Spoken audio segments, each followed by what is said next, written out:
Hey, it's your boy Gas, and I'm back. Today is May 8th, and tomorrow is my brother's birthday, so happy birthday to him. It's going to be turned up. Today I want to give an L to the Kansas City Police Department because they're holding yet another L. Today it was found out that a black man who was found guilty in 2017, while never, ever through his entire time, 22 years in jail, he kept saying he was innocent over and over again, and they just ignored him. But there's some parts to this situation that's going to really blow your mind all the way out the water. But I'm going to start with he was killed by lethal injection in 2017, and when he was killed, his dying words were, "I'm still innocent." That was his last words. He did an interview, and in the interview he claimed I was innocent, and one day people will figure out that I'm innocent. And I will say that he was right. It aged very well because 4 years later, which is today, it was found that the weapon that was never tested for DNA, the weapon that killed the target, the woman, I don't remember what her name was necessarily. It turned out it wasn't him. It was a whole other man's fingerprints, a whole other man's blood on the weapon. It was never his weapon. I'm trying to understand how it is that you go 22 years in a case. I mean, I understand how, because back then, if you were black, that was it. There was no more research needed to be done.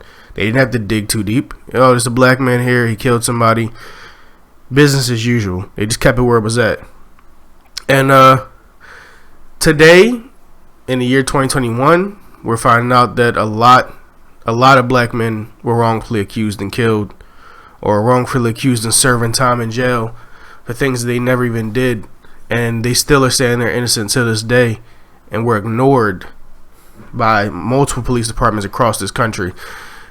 All while we have people in Congress arguing the 3/5 law was actually to end slavery.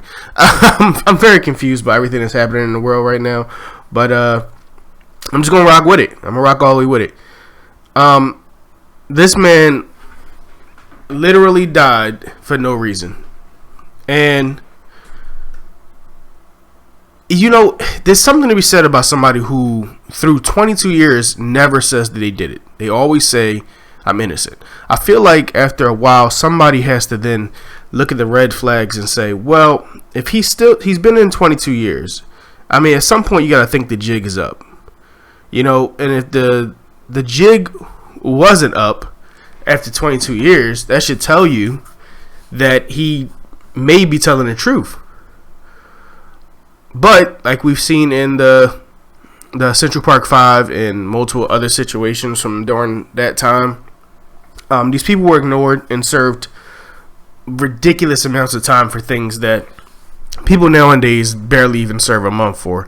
We got people getting away with murder and serving a year or two, some even a couple of months if you're in law enforcement.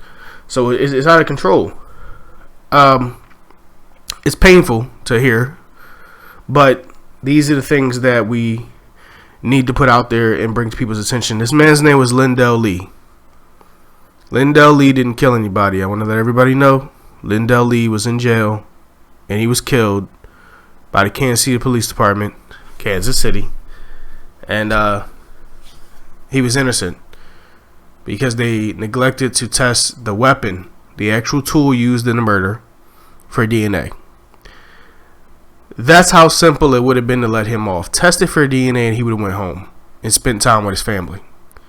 But that's not what happened. Instead, they had the weapon sitting and holding for 22 years, and it was never tested. That's just heartbreaking. My heart goes out to his family. My heart goes out to him and his spirit. I'm happy, brother, you never broke. The whole time you was in there, you kept saying it wasn't you. And in your last breath, you said it wasn't you again. And you also notified everybody that justice will be served and they will figure out what really happened. And it happened. I'm sorry it was too late when it happened, bro. But on that note, I'm slide out of here. Don't forget to like, comment, subscribe if you made it this far. I hope this story inspires a lot of people to go out here and really fight for these people. There's a lot of people in jail under the same situations he has. A lot of people who died who will never get justice for the things that happen to them. And we need to put our best foot forward, and we need to fight against the Republican Party, which is actively using our own black people against us, actively trying to reverse voting laws, and actively trying to prove that parts of slavery was a good thing. All right, this is Gas, and we out.